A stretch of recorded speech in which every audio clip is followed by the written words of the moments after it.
দিল্লির কিংবা ময়ূখ রঞ্জন না কি যেন নাম, কিংবা ওই যে পালকি শর্মা, তাদের মন খারাপ হতে পারে যে বাংলাদেশে কোনো রকম অপ্রীতিকর ঘটনা ছাড়া এত সুন্দর একটা নববর্ষ উদযাপন হলো, এবং আওয়ামী লীগ ছাড়াই এটা সম্ভব।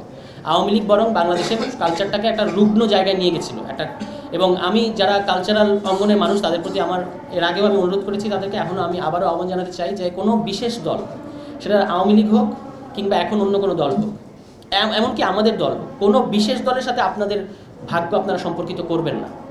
মানে আপনাদেরকে দেখতে হবে যে কি করলে আমি জনগণের সাথে কানেক্ট করাটা খুব ইম্পর্টেন্ট। যাই হোক, এখন শেষ কথাটা আমি যেটা বলবো এটা হচ্ছে এই কালচারের প্রশ্নে আওয়ামী লীগ টিকে ছিল একটা বাইনারি করার মধ্য দিয়ে, যে ধর্ম এবং সংস্কৃতি, আপনি প্রগতিশীল আর আপনি মৌলবাদী। ধর্ম সংশ্লিষ্ট যে কোনো জিনিসকে আওয়ামী লীগ বারবার এটা দেখাতে চেয়েছে, এবং তার এখানে ক্ষমতায় টিকে থাকার একমাত্র লজিক ছিল এটা যে আমাকে আমি ভোটের মধ্য দিয়ে ক্ষমতায় নাই, কিন্তু আপনারা আমাকে ক্ষমতায় টিকিয়ে রাখবেন এই ইন্ডিয়া এবং আমেরিকা, কারণ হচ্ছে আমি এখানে জঙ্গিবাদ মৌলবাদকে দমন করছি। আপনারা যদি টাইম ম্যাগাজিনের ওই জানুয়ারির আগে 24শে জানুয়ারির আগে টাইম ম্যাগাজিনের ফিচার দেখেন, সেখানেও শেখ হাসিনাকে অনেক সমালোচনা করার পরে একটা কথা বলা হয়েছে যে তিনি একটা কাজ কিন্তু করতে পেরেছেন, সেটা হচ্ছে জঙ্গিবাদকে দমন করতে পেরেছেন। এই ছিল শেখ হাসিনার ক্ষমতায় টিকে থাকার একটা লজিক। এবং ইন্ডিয়া এখানে সবসময় চেয়েছে যে সেকুলার বনাম ইসলাম এরকম থাকুক। 5 আগস্টের পরে তাদের কিছু ইন্টেলিজেন্স রিপোর্ট আমাদের কাছে পাকে চক্রে চলে এসেছিল, সেখানে আমরা দেখেছি তারা একটা জিনিসকে খুব ভয় পাচ্ছে, যে বাংলাদেশে ইসলামের যে মুক্তিদায়ী যে বয়ান, ইসলামের মধ্যে যে আপনার মজলুমের পক্ষে নিপীড়িতের পক্ষে থাকার যে বয়ানটা ইসলামের মধ্যে আছে, এটা আর এখানকার প্রগতিশীল যে অংশের মধ্যে সবসময় নির্যাতিতের পক্ষে থাকার যে বয়ান, এই দুটো যদি মিলে যায় তাহলে এটা ইন্ডিয়ার জন্য সবচেয়ে সমস্যা। তারা সবসময় চায় যে এটা বাংলাদেশে আলাদা থাকুক, ধর্ম বনাম সেকুলার, এই মারামারি আমরা আমাদের সাথে করতে চাই। এখন আপনি দেখবেন যে এখন আরেকটা দল এই বাইনারিটাই এখানে আবার নতুন করে চর্চা করতে চাচ্ছে।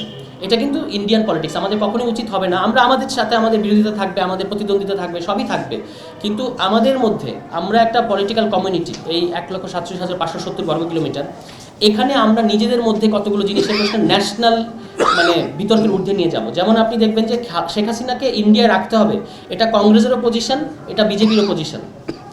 তাহলে আমাদের এরকম অভিন্ন পজিশনগুলো কোথায়? এইটাই কিন্তু কালচারের প্রশ্ন, যে আমরা কোন কোন জায়গায় নিজেদের সাথে রাজনীতি করবো না, এটা আমাদেরকে ঠিক করতে হবে। কী কী জিনিস নিয়ে আমরা কিছু জিনিসকে মানে পলিটিক্সের ঊর্ধ্বে নিয়ে যেতে হবে, যেগুলো ন্যাশনাল ইন্টারেস্টগুলোকে পলিটিক্সের ঊর্ধ্বে নিয়ে যেতে হবে, যে সকল ক্ষেত্রে আমাদের জাতীয় সার্বভৌমত্বের প্রশ্ন আছে, যে সকল ক্ষেত্রে আমাদের মানুষের জীবনে নিরাপত্তার প্রশ্ন আছে, তিনি যে ধর্মের মানুষই হন না কেন, যে জাতির মানুষই হন না কেন, তাদের সবাইকে আমাদের নিয়ে এই বাংলাদেশে থাকতে হবে। এবং আপনি দেখেন, আমরা আওয়ামী লীগের সমালোচনা করি যে আওয়ামী লীগ একটা ইসলাম বিদ্বেষকে বাংলাদেশে প্রমোট করেছে, আবার ইসলামপন্থীদের একটা অংশকে তারা অ্যাপিজও করতে চেয়েছে, কিন্তু তাদের একটা রাজনীতি ছিল যে ইসলামের বিরুদ্ধে একটা ভীতি ছড়ানো। শুধু সেটাই না, বাংলাদেশে যারা অন্য জাতিসত্তার মানুষ আছে তাদের ক্ষেত্রেও কিন্তু মানে আওয়ামী লীগ সবসময় কী বলেছে যে আমরা বাংলাদেশের, আপনি এখনও যে কনস্টিটিউশন নিয়ে আমাদের এত প্রবল আপত্তি, সেখানে বলা হচ্ছে বাংলাদেশের জনগণ সবাই বাংলাদেশি আর নাগরিকরা সবাই বাঙালি। আপনাকে নাগরিক হতে হলে এখানে বাঙালি হতে হবে, ঠিক আছে? আমরা এটার বিরোধিতা করে বলেছি যে বাংলাদেশের সকল নাগরিকরা বাংলাদেশি, এর মধ্যে অনেক জাতির মানুষ থাকবে, সবাই বাঙালি না।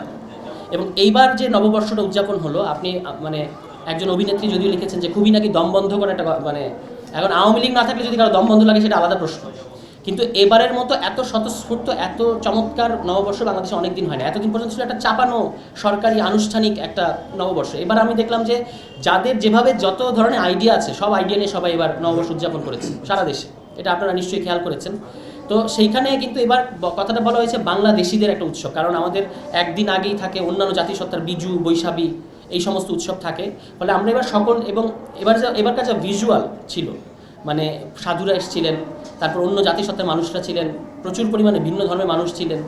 এইটাই হচ্ছে আমাদের বাংলাদেশ, যেখানে আমরা সকল ধর্মের মানুষ নিয়ে একসাথে থাকবো। এখন দিল্লির কিংবা ময়ূখ রঞ্জন না কি যেন নাম, কিংবা ওই যে পালকি শর্মা, তাদের মন খারাপ হতে পারে যে বাংলাদেশে কোনো রকম অপ্রীতিকর ঘটনা ছাড়া এত সুন্দর একটা নববর্ষ উদযাপন হলো, এবং আওয়ামী লীগ ছাড়াই এটা সম্ভব। আওয়ামী লীগ বরং বাংলাদেশের কালচারটাকে একটা রুগ্ন জায়গায় নিয়ে গেছিলো একটা।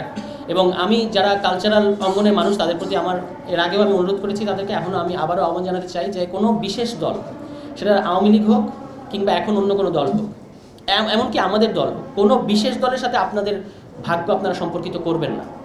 মানে আপনাদেরকে দেখতে হবে যে কি করলে আমি জনগণের সাথে কানেক্ট করাটা খুব ইম্পর্টেন্ট। একটা বিশেষ রাজনৈতিক দলের মতাদর্শ যখন প্রচার করাটা কাজ হয়ে যায় সংস্কৃতি কর্মীদের, তখন যেটা হয় যে ওই রাজনৈতিক দলের সাথে আপনার ভাগ্য জড়িয়ে যায়। ওই রাজনৈতিক দল থাকলে আপনি থাকবেন, ওই রাজনৈতিক দল না থাকলে আপনি থাকতে পারবেন না। এটাই এখন দেখেন অনেক কালচারাল অ্যাক্টিভিস্ট কিংবা অভিনেতা অভিনেত্রী নিয়ে যে জনগণের মধ্যে একটা প্রবল আপত্তি আছে, এটার উৎস কিন্তু এখানে। এই জন্য আমি একজন কালচারাল অ্যাক্টিভিস্ট হিসেবে কাউকে একটা ভোট দিব, এটা কোনো বিষয় না, কিন্তু আমি দেখবো ন্যাশনাল ইন্টারেস্ট কোনটা, এটা দেখা উচিত হবে। এখানে আমাদের শ্রদ্ধেয় ইলিয়াস কাঞ্চন ভাই আছে, যার সিনেমা দেখতে দেখতে আমরা বড় হয়েছি। তো এই ধরনের যারা মানুষ, যারা মানে গত প্রতিকূল পরিবেশের মধ্যেও অবস্থান নিয়েছিলেন, দেখেন ওনার সাথে কী ঘটেছিল তো আপনারা জানেন, এই শাহজাহান টাহজাহান এরা কী করেছে। তো এই ধরনের মানুষ আরও বেশি আমাদের দরকার পড়বে, মানে যারা কালচারাল অঙ্গনের মানুষ কিন্তু একটা বিবেকের জায়গা থেকে কথা বলেন। কোনো রাজনৈতিক দলের কাছে আপনাকে মাথা বিক্রি করে দেওয়ার কোনো দরকার নেই। এইটাই হচ্ছে আমাদের নতুন যে জাতীয় সংস্কৃতির যে প্রস্তাব বা নীতি আপনারা প্রণয়ন করতে চাচ্ছেন, আমি মনে করি এটা হলো 1 নম্বর কথা, যে সাংস্কৃতিক অঙ্গনের মানুষেরা নাটক, সিনেমা বা ইত্যাদি যারা করেন বা যারা বিভিন্ন ধরনের টেক্সচুয়াল কাজের সাথে জড়িত, তারা কোনো বিশেষ মতাদর্শ প্রচার করা তাদের কাজ হওয়া উচিত না। মানে আমাদের স্বাধীন দেশে 1971 সালের পর থেকে মুক্তিযুদ্ধের চেতনার নামে একটা বিশেষ দলের ন্যারেটিভকে কালচারাল অ্যাক্টিভিস্টরা প্রচার করে গেছেন, এবং এই জন্যই বাংলাদেশের মানুষের এদের ব্যাপারে এত আপত্তি। সেটা যদি আপনারা না করে, আপনি যদি মুক্তিযুদ্ধের ইতিহাসও পড়েন, তাহলে আপনি দেখবেন যে আওয়ামী লীগের তো ভয়ঙ্কর কালো অধ্যায়। আওয়ামী লীগ কী করেছে? চা, সব, সিঙ্গারা খাইছে, বা কলকাতায় কি এগুলো আমরা কি ইতিহাস পড়ি নাই? কলকাতায় তারা কী করেছে? দেশের ভিতর থাকে যারা যুদ্ধ করেছে তাদেরকে তারা বলেছে যে তারা হলো রাজাকার, এগুলো তারা তখন থেকেই করেছে। তো আমি আমার কথাটা এইটা বলে শেষ করবো যে ধর্ম বনাম সংস্কৃতি করার আমাদের দরকার নেই। ধর্মের অনেক দিক কালচারের মধ্যে চলে আসে। আমরা যে আমাদের দেশে প্রগতিশীল সমাজ ওয়েস্টের যে সেকুলারিজমকে নিয়ে অষ্টপ্রহর নৃত্য করে, এই সেকুলারিজমের 80% জিনিস হচ্ছে ক্রিশ্চিয়ানিটি থেকে আসা। তাতে করে কোনো অসুবিধা হয়নি তাদের, ক্রিশ্চিয়ানিটিকে তারা সেকুলারাইজ করতে পেরেছে। আমাদেরও এখানকার যে বিভিন্ন ধর্ম, ইসলাম আছে, সনাতন ধর্ম আছে, অন্যান্য যেসব বৌদ্ধ ধর্ম আছে, এই সকল ধর্মের কিন্তু বিপুল সামাজিক অবদান আছে। এই সামাজিক অবদানগুলো, সাংস্কৃতিক অবদানগুলো আমাদেরকে বুঝতে শিখতে হবে, এবং ধর্ম নাম শুনলেই কাবু হয়ে যাওয়ার কোনো দরকার নাই। মানে আমাদের যেটা প্রগতিশীল সমাজের প্রধান সমস্যা, ধর্মের দেখলেই তারা একেবারে ধরাশায়ী হয়ে যায়, এটার কোনো দরকার নেই। আমাদের এখানে ধর্মের কথাটা কমপ্লিটলি আলাদা মানে আছে, সেটাতে আমি আর যাবো না। যারা আপনারা আবুল মনসুর আহমদ পড়েছেন, তারা আপনারা জানেন যে বাংলাদেশের কালচার প্রশ্ন এগুলো বইয়ের মধ্যে তিনি খুবই বিস্তারিত এবং সুন্দর করে লিখেছেন, এবং আশ্চর্য হতে হয় এত আগের থেকে উনি এইসব ব্যাপারে, আজকে নয় আমাদের কাছে ইন্টারনেট আছে, আমরা দুনিয়ার সকল কালকে প্রকাশিত বই আজকে পড়ে ফেলতে পারি, কিন্তু তখন যে তিনি এইসব নিয়ে আলোচনা করেছেন সেটা খুবই দারুণ জিনিস। সর্বশেষ আমার কথা যে আমাদেরকে বাংলাদেশের মধ্যে সকল ধর্মের, সকল রাজনৈতিক দলের, সকল ধরনের ওরিয়েন্টেশনের মানুষকে নিয়ে একসাথে থাকতে হবে। একটা প্রশ্নে আমরা সবাই খুব একমত যে বাংলাদেশে আমরা আর কোনোদিন ফ্যাসিবাদ ফিরে আসতে দেবো না।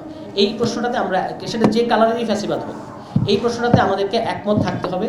যদি আমরা এই ব্যাপারে ঐক্য ধরে রাখতে পারি, বাকি সব বিষয়ে আমাদের মধ্যে সমালোচনা, প্রতিযোগিতা থাকবে, এটা খুবই স্বাভাবিক একটা দেশের মধ্যে। কিন্তু এই যে আবু সাঈদদেরকে আর জীবন দিতে হবে না, মানে আসাদের পরে, নূর হোসেনের পরে আবার আবু সাঈদকে জীবন দিতে হয়েছে, আমরা আরেকটা কোনো নাম নিয়ে আবার তাকে নিয়ে আহা উহু করতে চাই না। আর কোনো নাম আমাদের দরকার নেই, এখানেই যেন ফুল স্টপ হয়। এই ধরনের একটা শাসন ব্যবস্থা কায়েম করার জন্য আমরা কাজ করছি। আপনারাও এগুলো নিয়ে তৎপর আছেন, তো সেটা আমাদেরকে জারি রাখতে হবে। এবং আমাদের ভবিষ্যৎ শুধু রাজনৈতিক দলগুলোর হাতে ছেড়ে দেওয়া যাবে না। যদি আমাদের বাংলাদেশের ভবিষ্যৎ শুধু রাজনৈতিক দলগুলোর হাতে ছেড়ে দিয়ে রাখেন, তাহলে তারা আবারও আমাদেরকে মানে ফেল করবে। এটুকু বলে আমি আমার শেষ করছি। সবাইকে ধন্যবাদ।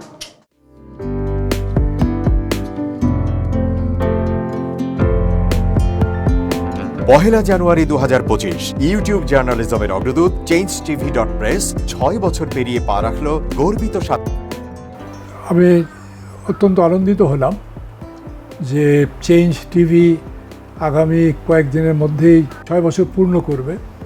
আর হাঁটি হাঁটি পা পা করে চলা শুরু করে এখন সে বেশ দৌড়াদৌড়ি করছে বলা যেতে পারে।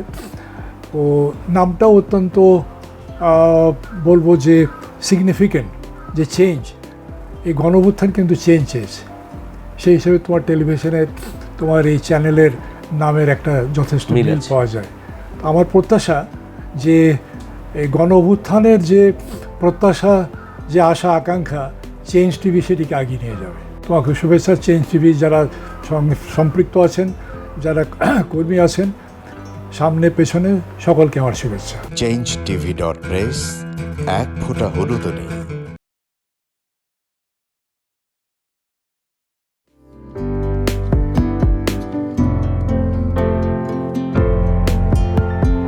পহেলা জানুয়ারি 2025 ইউটিউব জার্নালিজমের অগ্রদূত changetv.press 6 বছর পেরিয়ে পা রাখল গর্বিত চেঞ্জ টিভি।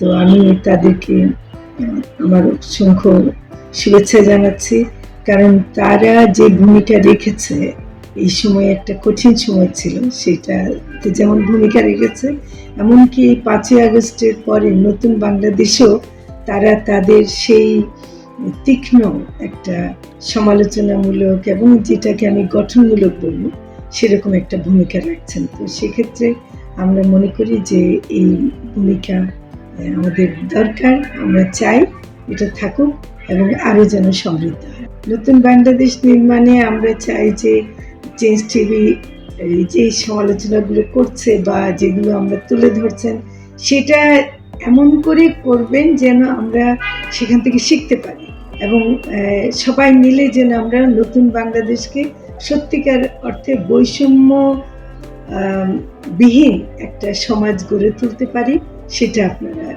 সহজ চেষ্টা করুন। changetv.press, এক ফোঁটা হলুদও নেই।